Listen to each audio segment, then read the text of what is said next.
So my name's Stephen, I'm the pastor of Recovery here. We started this about 6 months ago, and we're just so thankful for that we have a space for us to gather and encourage all of us in Christ. Who's done their 12 steps in here? If you haven't done your 12 steps yet, even if you have, come on Saturday. We're doing our 12-step intensive workshop. It's here at the church. It's down in the other building across the way, 8 a.m. to about 3 p.m., and it really is an intensive workshop. You go through the 12 steps in one day, and it's amazing. We see people change. The point is to do the 12 steps. Get that burden out of the way. Don't get to step 4 and then relapse like most people. Finish the 12 steps and then study them with your sponsor. You can slow down with very little pressure and just really get to know them. And then honestly, guys, we can do the 12 steps every year, and especially the last 3 should be happening every day, right? So this isn't just a one and done thing. 9 principles is, I don't know if you guys have noticed. No. 8 principles of recovery. And it just hit me during the last 12-step intensive. I'm like, why are we talking about eight principles of recovery when our whole point is recovered? Right? We see the hats. Scott wears it. Kevin wears it. We are recovered in Christ. This recovery idea, okay. But this here, I wrote this little thing. It says, why change? Celebrate Recovery's principles are rooted in the Beatitudes, which is a solid biblical foundation. But our ministry has a distinct emphasis on being recovered in Christ. Identity and gospel-centered transformation. Our principles can reflect that emphasis. So, this is the 9. If you still want to do it. Yeah, let's do it. We don't have the repeat thing, so I don't know if you want to do the congregation part 2. We're just going to get through this. But these are the 9 principles of recovered, baby. Okay, 9 principles of recovered. I'm going to start. My name is Jesus. Okay, so living in freedom. R. Okay, R. Here we go. R. Receive Christ. Receive the gift of salvation through Jesus Christ alone. Gotcha. Thank you. Okay, here we go. E. Embrace the truth. Embrace God's truth over your feelings, your past, and the lies you've believed. C. Confess your sins openly before God and walk in the light. O. Obey Christ daily because you love him, not to earn his love. V. Walk in victory. Christ has already secured. And E. We are equipped by God's word and his people for every good work. Scroll. Sandwich. Yeah. Okay. R. Restore. Helping restore others with gentleness and grace. E. Endure.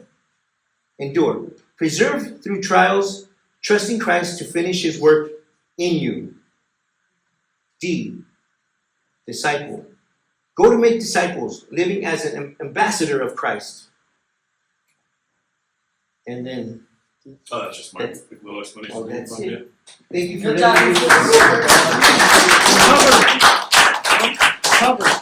Recovered. Recovery didn't say me. Christ did, right? Yeah, that's right. Amen. So yeah, without the, we don't have anything else.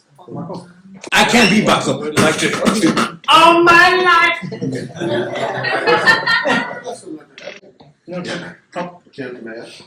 Sure. So we're going to, and hope others know this poem. It's really rooted. It's called Change. And I think that this can really help out this group. How hard is it to change one's lifestyles that's filled with excruciating pain, troubles, and trials? It's a struggle to change one's past and the knowledge to know the negativity won't last. As the months roll past, I start to learn that my childhood days have long adjourned. From this point on, I must proceed to listen with my ears and then my heart believe. And if down the line someone's struggling, I see, tell them change can't happen. Just look at me. Wait a minute. Tell them who you are. What's your name? Antoine. Antoine. Today's day 47 of my sobriety. Yeah. On my own. It wasn't on my own. It was with the help of a good friend that actually seen me in my struggle when my struggle began. I seen the inspiration in you, David, through social media, and I was like, man, I want that life. Like real. I've been through so much, but sandbox friend. Now it feels good to be above the job of the sandbox. You know what I mean? They try to help everybody else along the way. Real talk. I appreciate you, bro. That's how long you I know found me? my sponsor. I've known you since Kindergarten. elementary school. And man, now I'm looking back like my daughter's in junior high school, bro, where we actually separated in life because I went this way and you went your way. And God had a way of bringing it back together. You Amen, know? brother. Yeah. Thank you. Good.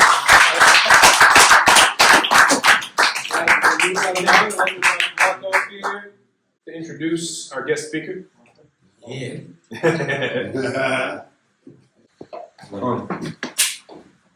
So I got the pleasure, first my name is Marco.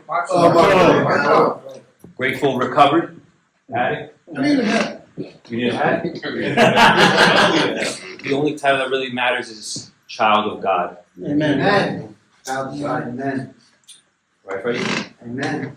So I have the pleasure of being owner and founder of Journey to Solutions. And David's been on board now with our organization. How long has it been now? 5 months. 5 months. But before that, he was in probationary period for about, what, like a year? Yeah. Right? Showing up. See, in God's word, it says to walk in a manner worthy of the calling we received. So when we speak, we're not disqualified. So when David comes up here tonight, more than the words he speaks, I encourage you to look at his actual life behind the scenes. This man is truly, truly a man of God and has a heart after the Lord. Right? The loyalty he exemplifies, the love for Christ that he exemplifies, and his commitment is like nobody else I know. And his heart for the people, you can see it in his daily actions. You know, we're privileged and honored to have him on board with our team and being a part of the community itself. So tonight when he speaks, like I said, afterwards, I encourage you to go up to him afterwards and ask him how he got to where he is today. Because recovery, right, living a life in Christ, it doesn't just happen by osmosis. It doesn't happen by chance. So this man you see standing before you today, it took work, right? It took discipline. It took consistency. It took commitment. And if you want what we have, you simply do what we do, right? And our testimonies, right, are living blueprints to somebody else's breakthrough. So his testimony tonight, I don't know who it is inside here, but it's going to be a blueprint to your breakthrough. You see, all we have to have is vision in our life, right? And who do we get that from? We get that from Christ. And once we get that vision, we find people that are already there. He's there. He's a walking example today, right? So afterwards, I highly encourage you guys to go up to him and ask him how he got to where he is today. One has to be humble enough to know that they don't know everything, right? To the day that we leave this earth, and wise enough to identify what they don't know. How do you do that? You got to have exposure, right? From other people that are doing the thing. This man is doing the thing. So with no further ado, I'm going to get out of the way and introduce my brother David up here.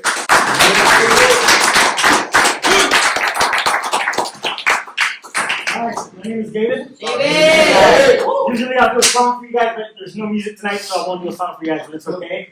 So I'm going to share my testimony with you guys, so that you know a little bit about who I am. I grew up in the Inland Empire. It's about an hour away from here, out in Fontana, Riverside, Fontana, Rialto, San Bernardino area. Like Antoine said, I went to elementary school, junior high with him, and I had a really good life. I had a really good life. My dad was never in my life. I always had my mom, and my mom was really good to me. She raised me right. Never really didn't have much. I always had what I needed, and whenever I really wanted something, I always got it. So I didn't live a rough life growing up as a kid, but we did move around a lot when I was a kid. So I went to Palmetto, Randall Tepper. I went to like Cypress. I went to like 6 different elementary schools in Fontana, right? I went to like 3 junior highs in Fontana. So every time I go to a new school, I was a really good-looking young guy, so I'd always have to get in fights because everybody always thought I was trying to sell their girlfriend, but I wasn't. You know what I mean? So every time I go to a new school, I have to get in a fight. You know what I mean? I always get in a fight. I get in a fight. From like 4th grade all the way to like 9th grade, always in new school, I have to get in a fight. Always a fight. Go to the new school, get in a fight. I didn't want to. I didn't go looking for it. It just came. You know what I mean? It just came. And when you grow up in the streets and you grow up the way I grew up, you got to defend yourself, right? So I got really good at it. I used to like it. I mean, it was part of my life, So I grew up out in Fontana. When I was in the 9th grade, I went to Fontana High School, and I got expelled. So my first year at Fontana High School, I got expelled. So I made it to the 9th grade, and I got expelled. And then stopped going to school for a while. And then we moved from Fontana to San Bernardino, over to the west side of San Bernardino, where I decided to go back to school, and I went to Rialto High School up there in Rialto for about a year, and then I just stopped going to school, period. So I didn't graduate school, didn't graduate high school. When I was 17 years old, I started doing music when I was 17 years old, right? So when I moved to San Bernardino, I started rapping. I started making music. I started, recording songs and stuff like that. And a friend of mine who was making music was like, hey, let's make music. So I started making music.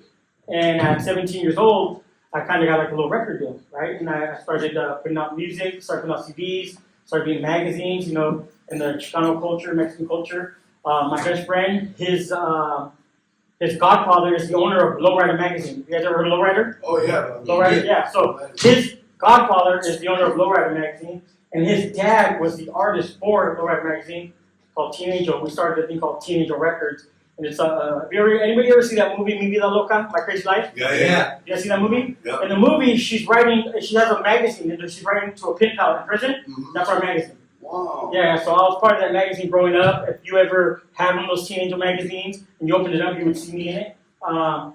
And I was always in it. There was always advertising in there for our music and stuff like that. So, all the lowrider shows in California and in, Arizona, New Mexico, Utah, we would go perform there. So I got exposed to some money. I was able to do a little bit with my life back then with the music. So I was 19 years old, already had albums out. It was cool, like the first time I went to Tower Records. I remember I went to Tower Records in Fontana. It was on Sierra Avenue, and my CD was in there. And I was like, man, that's cool, Ritmo Latino, stuff like that. They got my CD in there. I was like, man, that's cool, I went to Virgin Records at the Ontario Mills Mall one time. They had my CD in there. I was like, man, this is cool. So it was pretty cool, and it opened up a lot of doors for me. So when I was 21, a friend of mine came to me and says, hey, look, you're making all this money, right?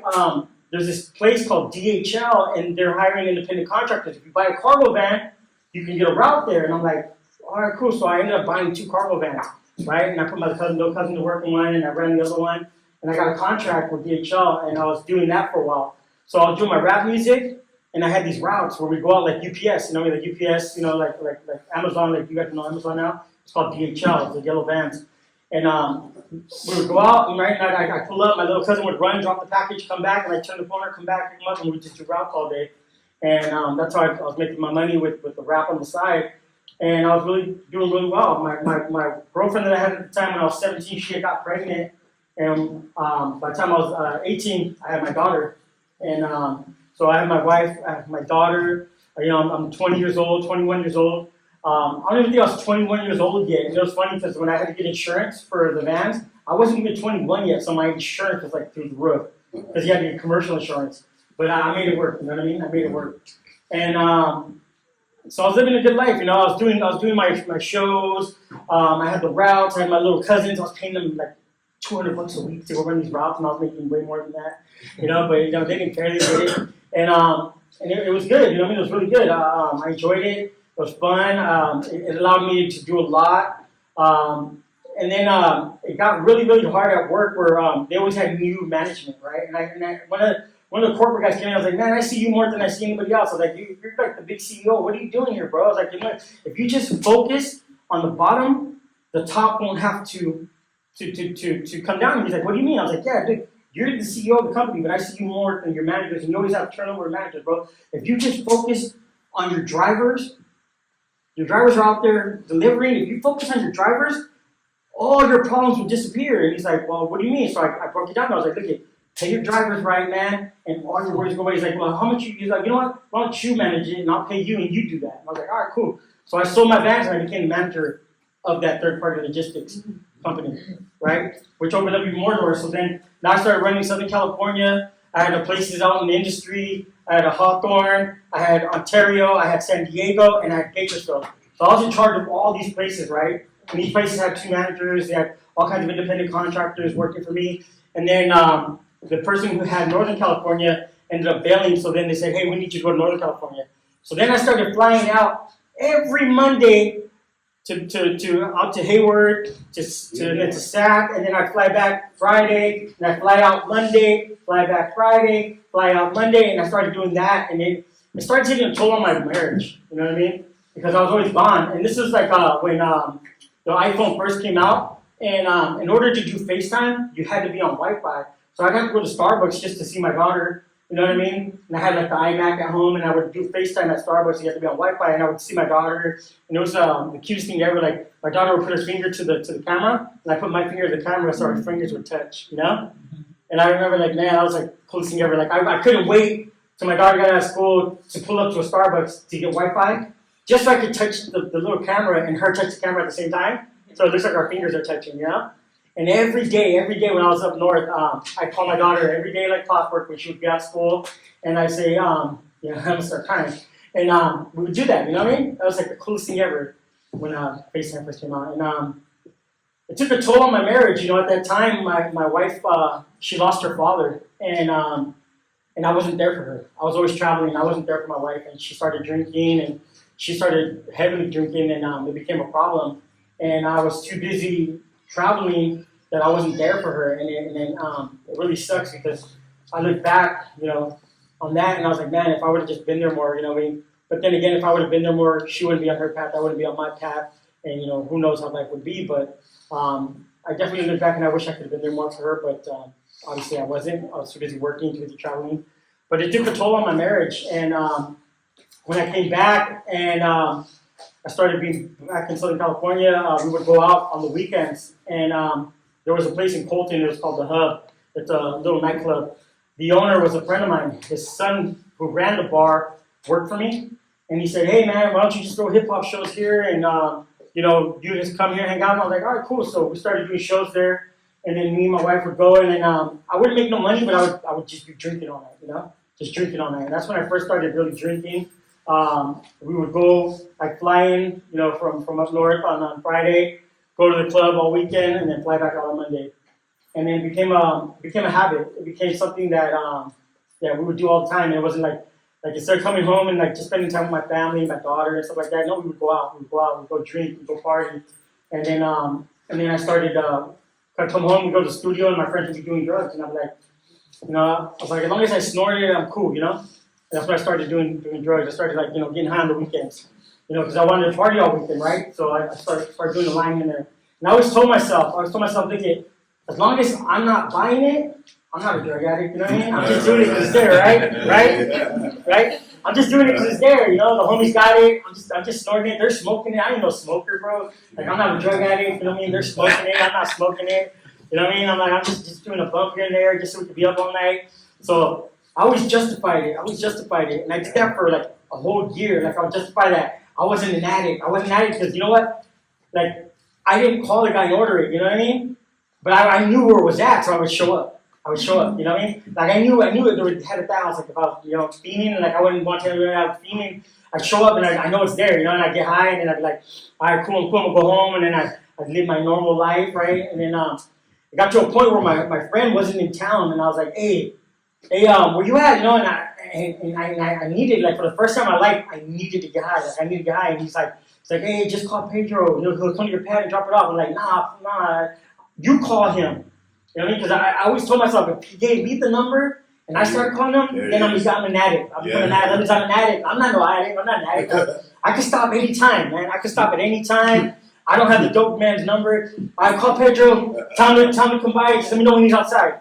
So he would call homeboy, and then homie would come, and then I'd go outside. I'd give him, and back then it wasn't cheap, man. Like, I mean, it was expensive, man. An 8-ball was like $100-something, like almost $200 back then. I mean, it wasn't cheap, you know. Right. And I was getting like 1 or 2 a week, you know. And then I'd be like, and then Pedro gave me his phone number. He's like, just call me. And I'm like, all right, but don't tell nobody. Don't tell nobody you gave me your number, because I don't want the homies to know that I have your number, you know.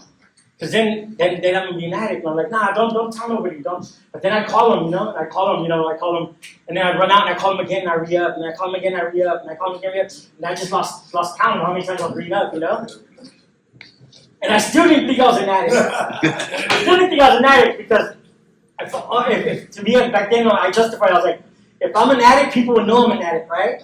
But nobody knows. My family don't know. My friends don't know. If I keep it quiet, then I'm not really an addict, right? Right? You know what I mean? Makes sense, right? It makes sense to me. I was like, you know, it makes complete sense. I was like, as long as nobody finds out, I'm not an addict. I don't have a problem. I'm cool. So I would hide it. I would hide it really well. You know what I mean? And my mom, my family, nobody knew I had this problem. But like, I would be in. I had this 3-bedroom, 3-bath condo in Rialto. And the downstairs bedroom was my recording studio in there. I had my studio and all my stuff in there. I'd be in there with door locked, and I'd be in there, you know, doing lines, you know. And then it got to a point where the lines weren't doing it anymore, right? So one day I was at the studio and I'm like, they're smoking. And I'm like, you know what? Yeah, you know, let me smoke too. You know, so I started smoking it, and then I got really high, right? And I got really high, and I liked it. But then I said the same thing, like, I'm not going to buy a pipe. If I buy a pipe, then I'm a drug addict. Right? So I'll just smoke it with them when they're there. I'm not going to buy a pipe. And they got to a point one day where we're getting high and I had to leave, and then the homie's like, hey, this is all I have left. Just take what's in the bowl. And I'm like, what do you mean just take what's in the bowl? I'm like, nah, it's cool. It's cool. He's like, this is all I got left, though, because I told him, give me a little bit to go, you know, in the baggie, right? So I just do a line later. I'm going to go home and just work on some beats.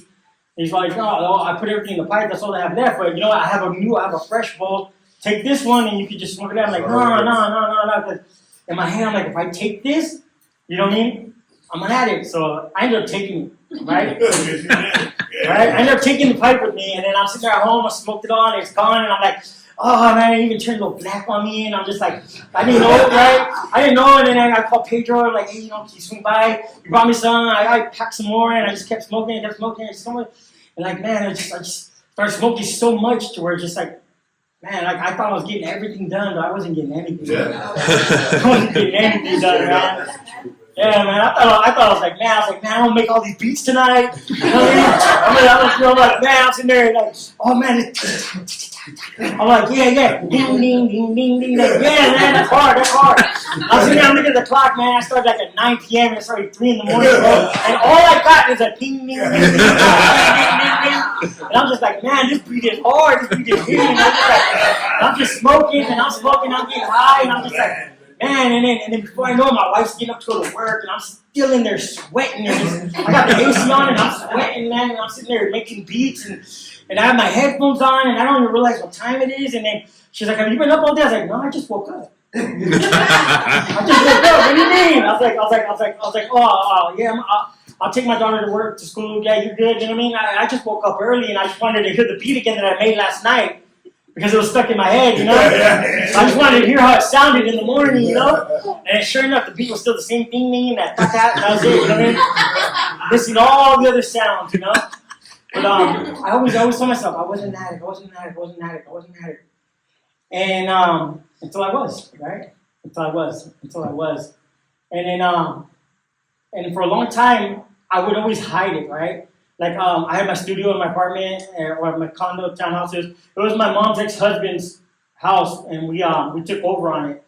And then I was paying the mortgage for like 3 years on it. And then one day he comes to us and he says, hey, I'm getting ready to, this is 2012. He's like, hey, I'm getting ready to buy another house, and I'm going to let this one go.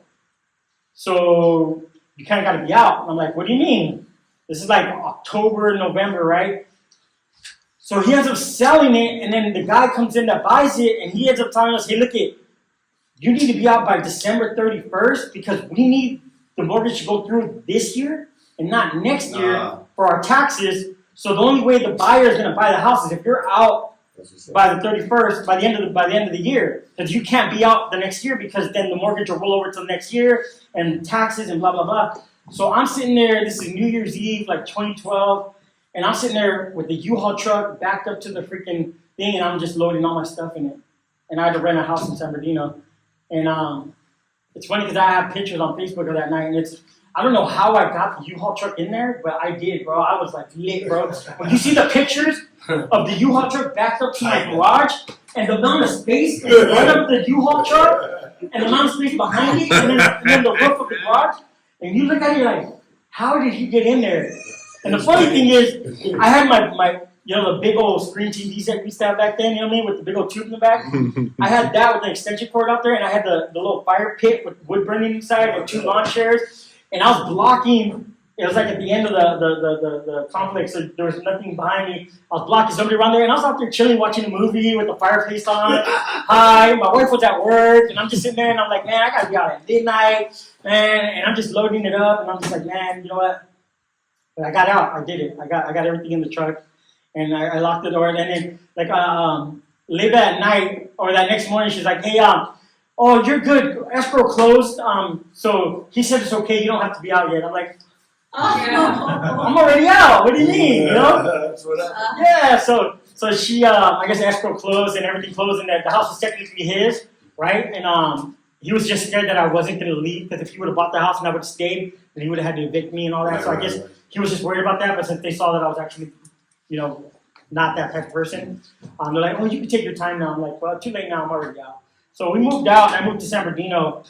And then when I went to San Bernardino, so at this time, I was working at that job where I was running, right? I turned 30 years old. So this is on my 30-year birthday, right? So October, I turned 30, right? By December, I move out of my house, right?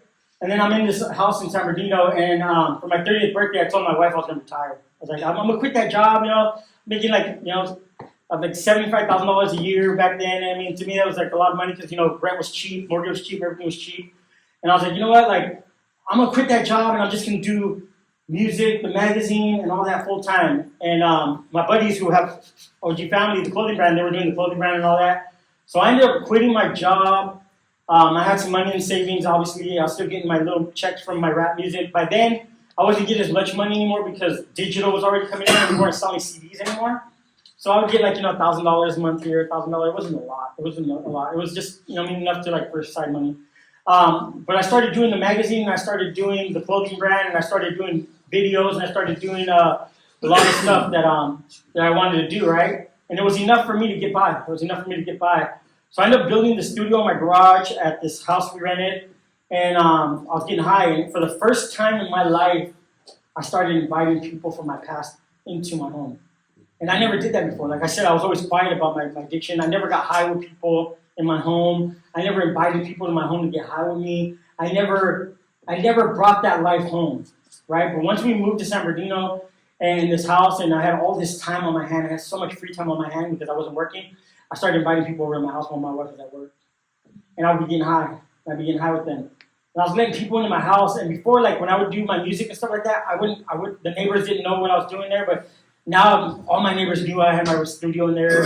Like there was this dude next door, like I'd invite him over to record. The guy across the street from me was a drummer. Like I'd be over there getting high with him, he'd be drumming and stuff like that. So I put my business out there. Oh, shit. And I should have never put my business out there, right? So now everybody knew what I had, everybody knew what was there, and then like I didn't realize it, but like I started getting all this love from people. People wanted to hang out with me. People wanted to hang out with me. So I'm just thinking like, man, this is cool. Like I'm getting all these new friends and all these people, and they all get high too, and I don't gotta hide my addiction because everybody's getting high with me, and it went bad, really bad. It went south real quick.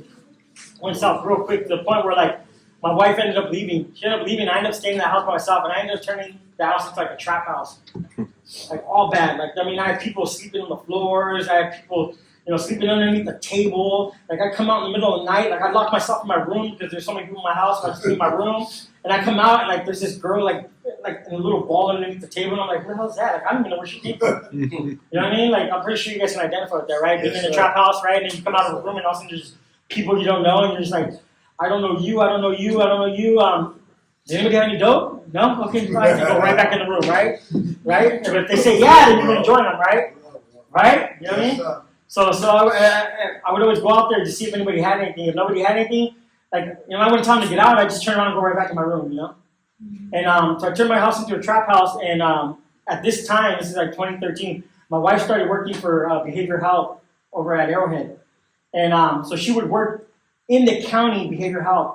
And I was so messed up with my addiction. You know what I told my wife? I told her one day, I said, you know why you got that job, right? And I was lit. I was high. It's like, why did I get that job? I was like, because I'm going to be in there one day, and I need you to tell me exactly what the codes are to all the doors, and I need to see all your employee handbooks so I know what protocol it is, because if I go in there, I need to know how to get out. So I kind of manifested it, right? I manifested me going in there to, I'm like, watch, I'm going to get 5150 one day, and I'm going to be in the behavioral health, watch. And sure enough, I ended up being in there. Manifestation. I manifested it. I ended up being in there. And my wife tells me, when I went in there, obviously they knew I was her husband, right? So I got my own room. I remember when I went in there and they 5150 me a 72-hour hold. And I went in there and they gave me my own room. I guess the first night I was really, really like crazy and I wanted to escape. They said that I grabbed a metal chair and I tried to break my way out through the door. She said every day when she goes to lunch now, she sees the little dent on the door that I did with the thing. Right. And I guess there's this thing they call a PRN, where they come and they give you a booty shot to put you to sleep. She said it took 6 guys to pin me down, because I had that meth strength, right? I had that meth strength, right? It took 6 guys to pin me down to give me that shot to put me to sleep. You know what I mean? And she said that they wrestled with them, and I don't remember any of this. I don't remember none of it. But she said that they took 6 guys, they got me down, they gave me the shot, I went to sleep. The next morning, I remember waking up in there, and when you wake up in there, it's like you're in jail. You know what I mean? It's like you're in a jail, right? It's crazy because they have a basketball court in there with a gate. You know what I mean? On the patio. I'm out there like shooting hoops, and you can see like the city like that. And you're like right there. And then there's this guy, right? This old white guy. And he's just sitting there going like this, right? And then he goes back the other way, right? So I asked the nurse, I'm like, what is he doing? She's like, oh, he's counting steps. I'm like, oh, okay. So I'm sitting there watching him, and I'm counting steps with him in my head. 1, 2, 3. Oh, so this guy's going like this, all the way across the room. He goes all the way this way, and then he goes all the way this way. And he goes back, and I'm just sitting there counting steps. And she told me, I'm like counting with all 17, 18, 100, 300, 300. So I'm sitting there counting this man's steps while he's going back and forth, back and forth, back and forth, back and forth, back and forth. I don't know how long I did that for, but I just kept counting steps with them. I mean, the nurse told me he was counting steps, so I started counting steps with them, man. It was crazy. But yeah, so I'm in there for 72 hours, right? So then by then I've already slept, I've already got my booty shot, so I was out, right? So I see the psychiatrist, right? So they got to do an evaluation, right? So I go and I see the doctor, and the doctor's like, hey, what's going on? I say, hey, look, man, I'm not crazy. I'm okay. I was just really, really high, and I just told my wife I was going to burn the house down, but I wasn't really going to do it. And so the story was that I had an ironing board, right? And me and my wife used to go wine tasting a lot. So we had a lot of wine glasses, right? See, but what I did is I got since I was building a studio in my garage, I got some plywood and I put it up on the windows in the living room, right? Because I got my golf clubs and I started breaking wine glasses in my living room, right? So it looked like an MTV video. There was glass all over the floor. There was this ironing board, and I lit the ironing board on fire, and I took a picture, and I thought, I'm going to burn the house down. But I was just joking.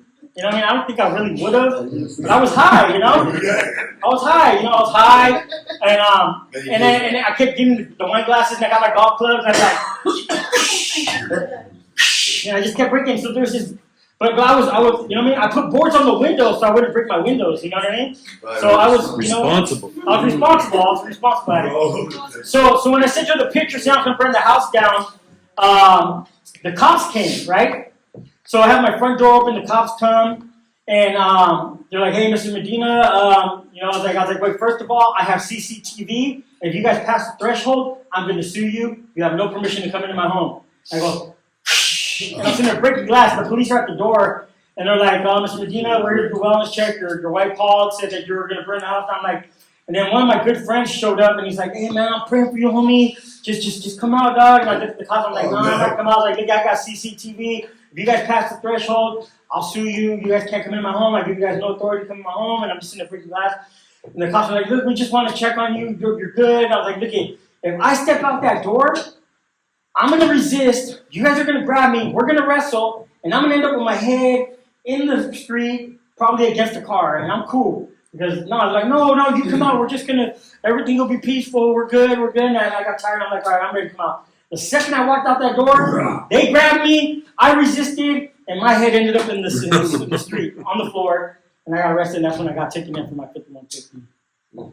And then, so that was like 2013-ish. All that happened. When I got out, my wife was already gone. My dad, who I didn't really meet my dad till I was like about 16. When I got expelled from high school, I ended up going to live with my dad for a little bit in San Diego. And I met him. I've only seen him like a handful of times. My mom said, "Look, you need to go stay with your dad for a little bit." So I went to San Diego for a little bit. So at the time when me and my wife were going through this whole thing, and I 5150, and I was coming off drugs, my dad said, "Hey, come stay with me in TJ, because we have property in TJ, a really nice house out there. It's been in my family for a while, that they've been building on for a while. So like, there's a really nice 1-bedroom apartment downstairs. There's a really nice 3-bedroom apartment upstairs, and there's a really nice house in the back. So there's like 3 houses on this property, and it's beautiful, really beautiful. Like when you go there, you don't feel like you're in TJ. You don't feel like you're next door. It's a beautiful place. My dad did a really well job. So my dad said, "Come over here and detox over here. We're gonna help you, and we're gonna get sober." So I would go over there to TJ, and at this time my wife's pregnant. Okay? It's like about 12 years ago. And so I go over there, and my dad would, in TJ, the houses, if you lock the gate, you can't get in or out. Because the way the houses are built, there's a gate, and in order to get in and out of the property, you have to go through that gate, So my dad would leave me, he would lock me in there. And I couldn't go, because my dad, I guess the whole reason he would do it is because I could literally walk around the corner and get drugs in TJ where they're at, There's drugs everywhere. So he would lock me in. And then he would take me to this place out there. It's like a little swimming pool with a sauna. There's this big old cement rock in the middle that's heat. And you go in there and people are just in there laying on this heat rock and sweating it out. And like I'll go in there and just sweat it out. And so I detoxed in TJ. And then my wife, she's getting ready to give birth. And then I sober up and I come back. I come back to California. I get back with my wife. My wife has my son. We moved back to Fontana, get a little apartment. And I ended up getting this job at Trader Joe's as a transportation manager. So I went back into transportation, and I got a job at Trader Joe's. And I was doing really good. I was working 12-hour shifts, 3 days on, 4 days off, 4 days on, 3 days off, and doing really good, right? Doing really good. So I ended up buying me a brand new car. I started buying things, Me, I'm very materialistic. I'm very egotistic. I have a really big ego. And so I ended up buying me a 750 Li BMW, right? So I'm like, this car is a 2008. This is 14-ish, right? So it was a couple years old. But in my head, I'm like, this is a $90,000 car, brand new. You know what I mean? So I had in my head, like, I'm driving this $90,000 car. Even though it's like 6, 7 years old. In my head, I'm like, I got this big body BMW. And I buy this car, and then I start doing drugs again. Right? And then same thing happens. My wife has a little postpartum depression, and she starts drinking again. And then I'm like, she's going to drink, I'm going to do drugs. So I start doing drugs again. And I end up telling her, why don't you just go stay with my mom for a while, and I'll stay here. So she goes to stay with my mom with the kids. I stay there. And then one night, I get a call, and some girls are like, hey, come to the casino. Where I say, I'm like, well, come to the casino. And I'm like, all right, cool. It's like 3 o'clock in the morning. I go to the casino. I fall asleep on the freeway, and boom, I crash into the center divider and completely wrecked my 750 BMW that made me feel so cool. And then after that, everything just started down spiraling. Boom, boom, boom, boom, boom. I had left my job at Trader Joe's. I told them I needed some time off because I was going through a divorce. And they're like, dude, we're about to fire you, man, because you've been just falling asleep at night. And I'm like, literally, I was high. And, and I told them I was going through a divorce and that I needed time off. They're like, hey, just take as much time as you want, Just take as much time as you want. We thought you were on drugs, man. We were going to fire you. And I'm like, man, thank God I went and told them something because I thought, you know what I mean? They just said, no, I'm going through a divorce. I'm not on drugs. And they let me go. And I collected, I cashed in my 401k. So I cashed out 10 grand on my 401k, so I have money, right? And I'm staying in my apartment. My wife's at my mom's. I'm in my apartment. And a month goes by and I still don't get this check, and then I gotta pay rent, and then I'm telling my wife, I'm like, man, I need to pay my rent, I don't have no money, I don't know what to do. She's like, well, I mean, you have all TVs, you have washer and dryers, like, why don't you sell some of your stuff? So I'm like, you're right. So I start selling my washer and dryer, I start selling TVs, I start selling stuff, right? Just so I could get high. And then I called the people for the 401k, I'm like, why haven't I got my check, man? And you know, they tell me like somebody cashed it already. I'm like, what do you mean? Like, yeah, somebody did one of those phone deposits with your check. I'm like, I want to press charges. I'm going to press charges. I call my mom, I'm like, Mom, they caught it. Some stupid person did direct deposit with their phone, deposit the check. I call my ex-wife, I'm like, hey, guess what? Somebody tried to fraud the frauder, because I was doing fraud at the time. I'm like, but they're not going to get me. They're not going to get me. Somebody deposited the check with their phone, and I'm going to press charges. My wife was like, I did. I was like, what do you mean? She's like, yeah. I'm like, what do you mean? She's like, yeah. I went and I checked the mail one day, and I started checking, so I deposited it. I'm like, what do you mean? I was like, I'm over here struggling for money, struggling to pay rent, struggling to, you know what I mean? You told me to sell my washer and dryer, my fridge, my TV. I sold everything. I was in my apartment like this, and I ended up doing reverse electricity. You guys know what reverse electricity is? Anybody know what that is? Reverse current? That's when you grab a wire, split it, and you turn it around, and you take the electricity from your neighbor, you plug it into yours, and then all your lights turn off. So I was stealing electricity from my neighbor, right? Like, I mean, I was doing the most, and this whole time she had the $10,000 in her account. And she's all like, well, I'm only going to give you half. I'm like, what do you mean you're only going to give me half? That's my money. I was like, man, so I ended up getting half, and then I blew it. I didn't even pay my rent. I didn't even pay my electricity. I blew through it. Started living in the hotels and just doing really bad, man. Just doing really bad. So that was my story there with the drugs, man. Drugs, right? And that was like 2015-ish, right? 2016-ish. And that's when I met Scott. You guys want to know about Scott? Yeah. That's when I met Scott, right? So this is the time I ended up moving to Riverside. I was in San Bernardino just doing the most in the streets. And you know what I mean? When you're in your area that you're from, it's really hard for you to kind of survive because there's just so much going on, right? Like I knew everybody. I was so active. Like there's just too much going on, right? So I had to leave San Bernardino and I went to Riverside. So I started from fresh in Riverside, right? So I ended up moving to La Sierra where Scott was living. I ended up meeting Scott. I ended up doing fraud with Scott. I ended up moving in with Scott, and we ended up doing the most for like 4 years. And then his house gets raided, and then we get kicked out, and just the most. It was just out of control. And then in 2019, I ended up having a heart attack, and I died for 6 minutes, and I have a hole in my throat right here, right? So I had a heart attack in 2019, and I died for 6 minutes, and then I got sober for maybe 3 or 4 months, and then I relapsed. In 2022, I got in a car accident, right? And I guess my chest hit the steering wheel, and my lung got deflated, right? So this whole time I'm walking with a chair like this, and with Scott, me and Scott were in the hotels. We were hanging out again, 2022, and I would go like this, and every time I would try to stand up straight, I'd be like, ah! And I didn't know what it was, and I got to the point where I told Scott, like, Scott, I can't take it no more, man. Take me to the hospital. So Scott takes me to the hospital in 2022, and he has this Honda Accord. It's like a 1995 stick shift Honda Accord. He takes me to the hospital, right? And then they go to incubate me, right? Because I guess I had a punctured lung, right? They go to incubate me, and I throw up. And as they're pushing the tube into me, all the throat goes into this lung, right? So now this one is deflated, and this one is full of throw up. Drowning, right? So they tell Scott, hey, we don't know what to do with this guy. Like, we have him on life support, the machine's breathing for him.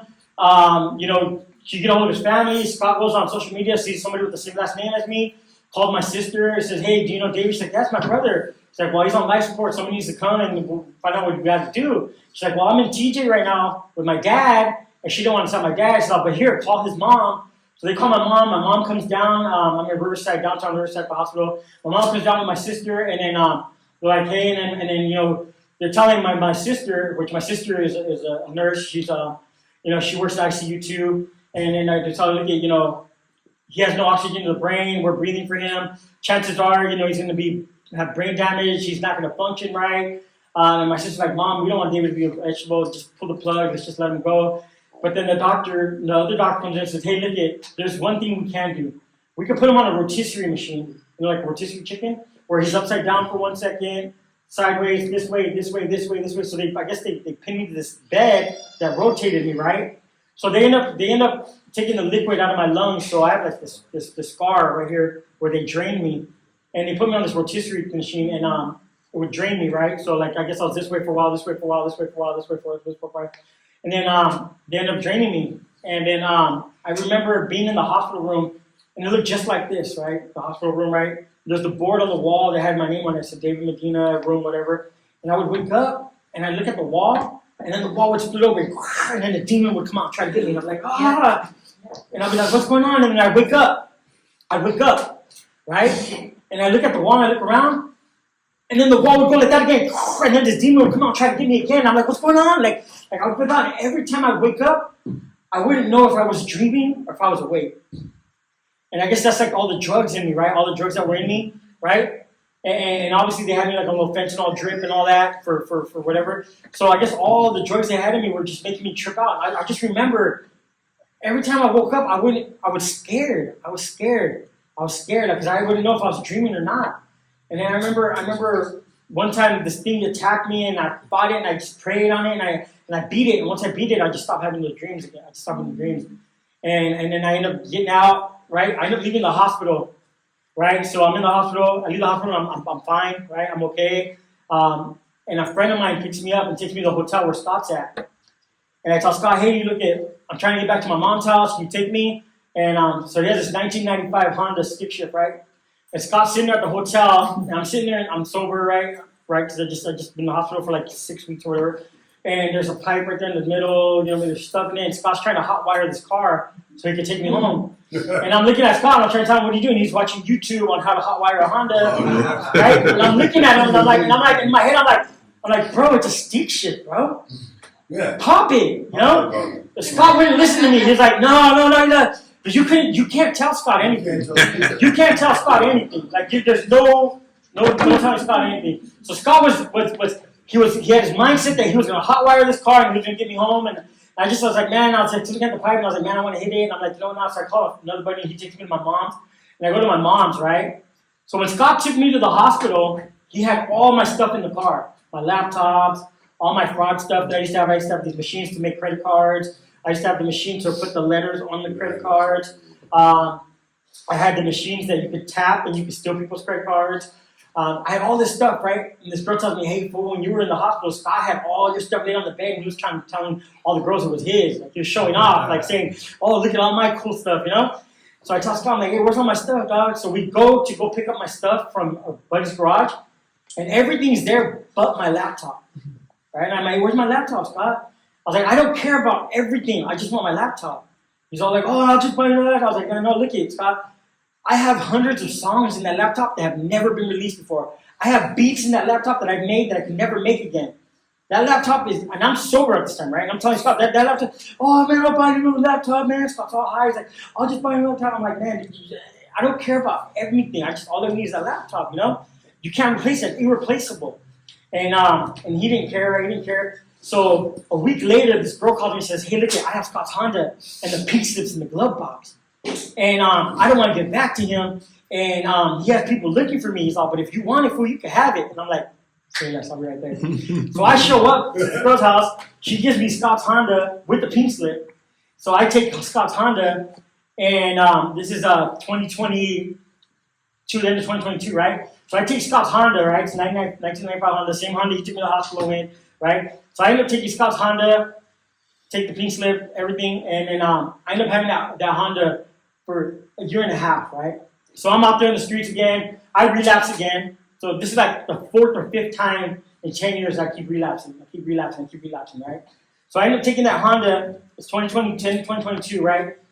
That same Honda in 2024, July 19th, 2024, my best friend was driving that Honda at 1 o'clock in the morning and crashed right into a wooden pole. And I was in the passenger seat with no seatbelt on, right? It was July 19, 2024.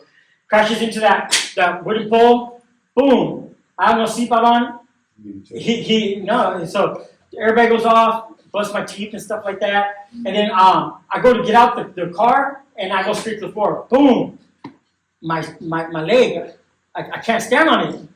I guess I shattered or fractured my hip. So my homeboy picks me up and we're trying to get away. This is, if anybody knows San Bernardino, if you guys somebody's Cajon area, right across along the 215 over there, going up towards the mountains. So we're right down Cajon, in the middle of nowhere.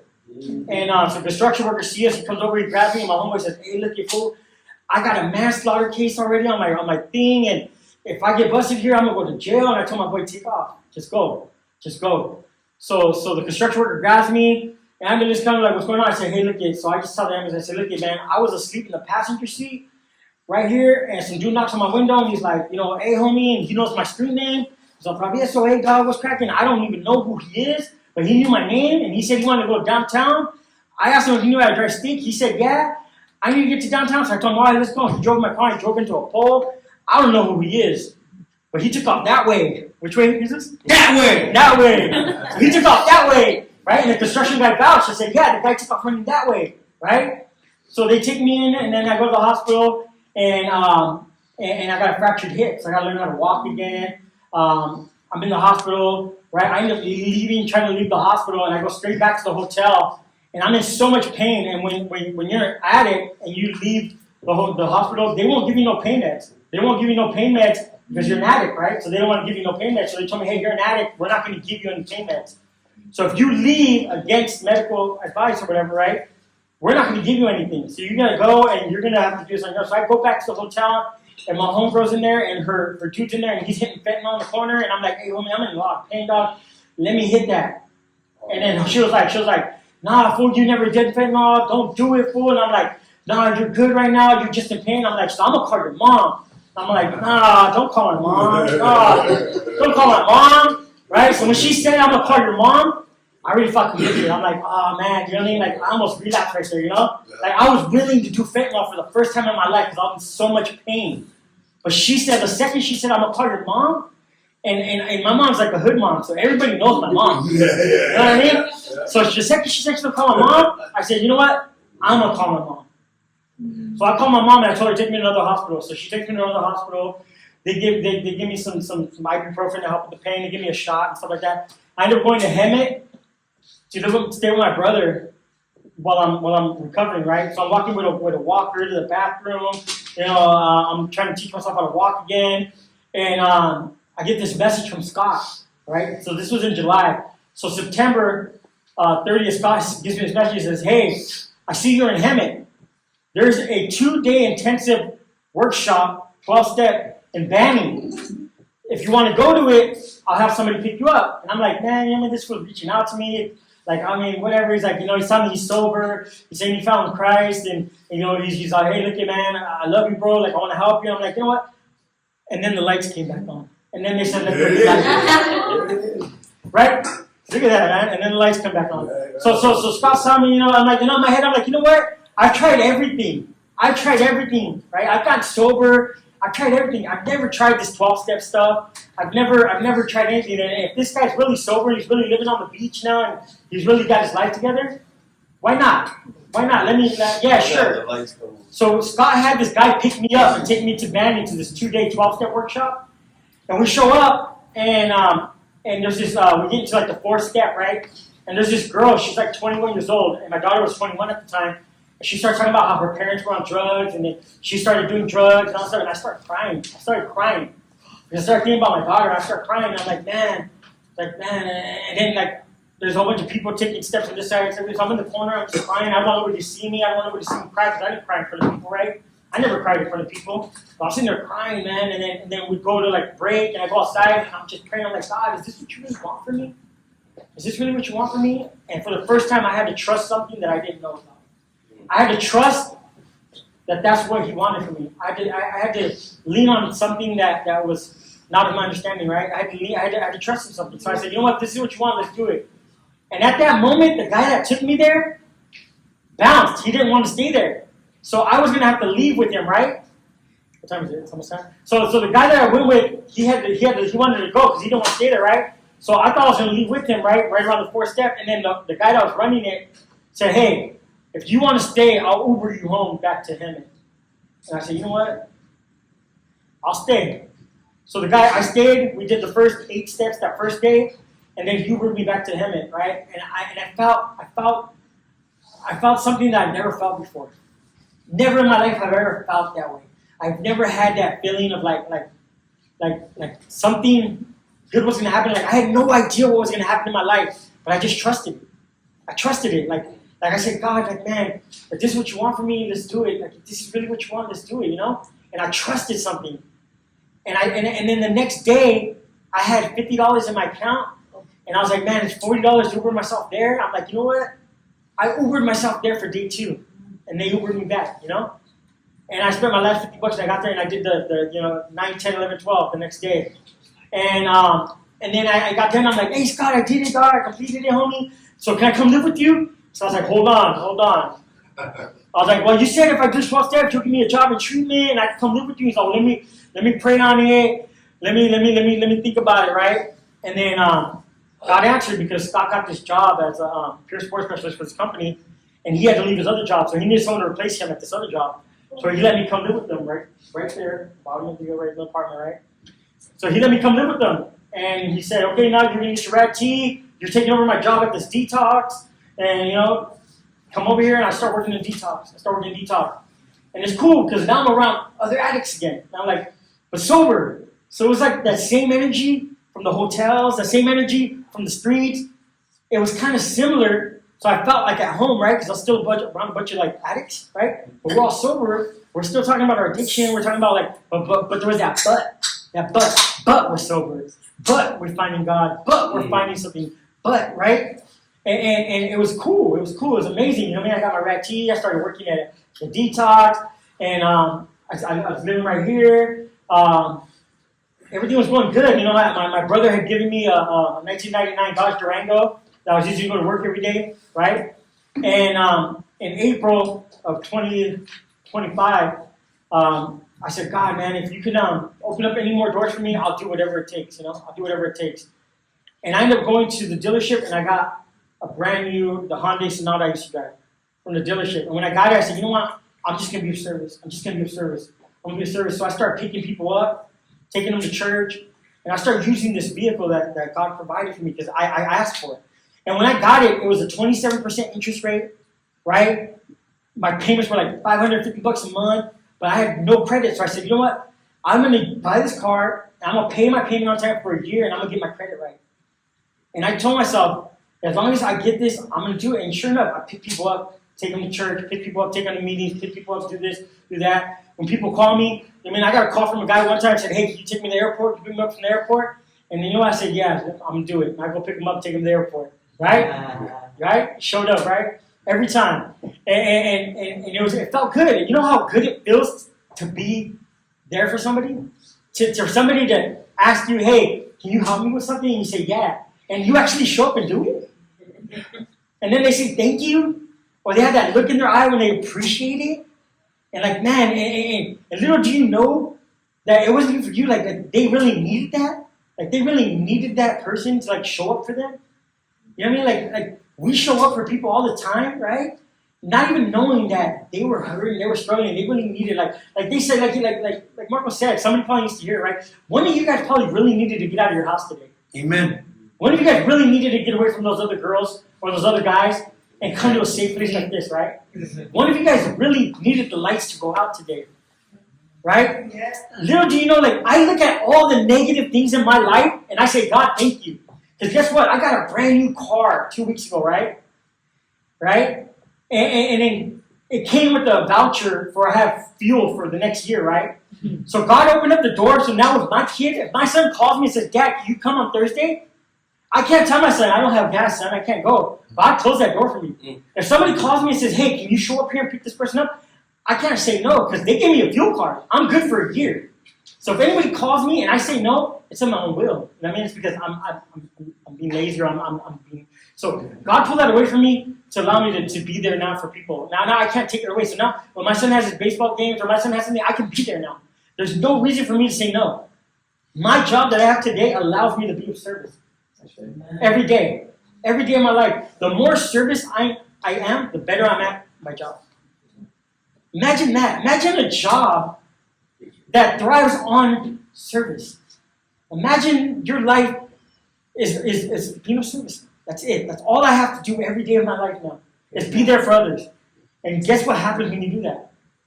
Others are there for you. That's weird, huh? The more I do for other people, the more gets done for me. I don't know when, but it always happens. And when I least expect it, something great happens for me. Boom, boom, I get the car. Boom, boom. And guess what else happened? So I'm driving the car, right? And I get this brand new car, it's electric with hydrogen and all that, right? I end up going through $700 in fuel the first week. And I'm like, man, that voucher's gonna go by really quick. So I did some research, right? And what happens is, if you're driving with the AC on the whole time, and you're constantly going boom, boom, boom, and you're making the electricity go like that, because you like the way it feels, you're gonna burn through your electricity and your fuel. Like that. So, God humbled me again, and God said, guess what, David? If you drive that way, you're gonna kill yourself or someone else. But, if you drive between 60 and 65 miles per hour, and you keep the electricity and the eco, you will triple the amount of fuel you spend. So instead of doing $700 the whole week, I can do $200, $300 a week in fuel because I'm gonna drive the right way. So God humbled me and said, hey, look, you've been driving recklessly and you're gonna hurt somebody, most likely yourself. And now get in this vehicle, open the door for me to go see my kid whenever I want now. And now it's slowed me down because I don't want to burn through all this fuel. I don't want to take something that was freely given to me and abuse it, right? So now that I know in my head that the reason why I went through so much fuel is because I'm constantly going zzz, zzz, zzz, zzz, because I like the way it feels, right? You know what I mean? I like when it tucks me back into the seat. No. So now I accelerate slowly and I let it build up and I don't burn through the fuel. So God humbled me again. He humbled me again. You know, and I struggle with my ego a lot. Like, cause you know, like I used to rap and I used to do all this cool stuff, and I really want to be that person again. I really want to be that person so bad, but I don't. I don't, because that person got me to where I was at. I don't want to be that person again. I want to use. Dead. Huh? Travieso is dead. Yeah, Travieso is dead. But I want to be able to use it now. Like I get more satisfaction I get more out of doing my song for you guys when I'm up here performing and I see a girl in the front row and she has her head down and she's just crying and she's just feeling it. There's more in that than I ever got from performing at the convention center with Bone Thugs and Harmony with a full crowd. I get way more out of this than I ever got at those car shows, that I ever got at those big shows, that I ever got. I never had a relationship with Christ or with people like I do today. What I do today, you know what I mean? And it's all because I trust the system. Now I'm on this journey of going to the gym, right? I go with Kurt every morning to the gym, right? And I go and I'm working out, and Kurt will humble me, and I'll try to do like a lot of heavyweight, and Kurt will like click, click, click.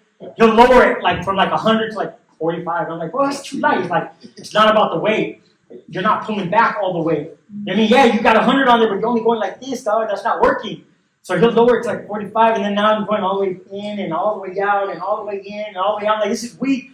And then after I do it a couple times, and then I can't do it anymore. And then he's like, it's still is it working? I'm like, yeah, it's working, bro. It's working. You know? And that's the mentality that I have, right? Like, I want to go hard, I want to go heavy. Like, I want the weights. I want people to see me and be like, oh, he's lifting heavy weights, but it's not. You got to trust the process, right? And how do we do that? Because we're addicts, right? We want that instant high. We want that instant gratification. We want that instant. And I'm being humbled so much where, like, I'm trusting it. I'm just trusting that, you know what? A year from now, guess what? You will see the results. I mean, we're not going to see it today. We're not going to see it tomorrow. We're not going to see it this month. But I guarantee you, in a year from now, you're going to be like, man, you didn't give up. Just like on my sobriety, I didn't give up. Just like on my relationship with you guys, I'm not giving up. Just because I got the car, just because I'm getting the money, doesn't mean I'm not going to jump in the van and go pick you guys up. You know what I mean? I'm still going to do it. I'm still going to do it. I don't care if I become the CEO of the company. I'm still going to jump in that van and pick you guys up. Because you know what? That's what I love to do, and that's what it's about. And I just want to thank you guys. Thank you. Yeah.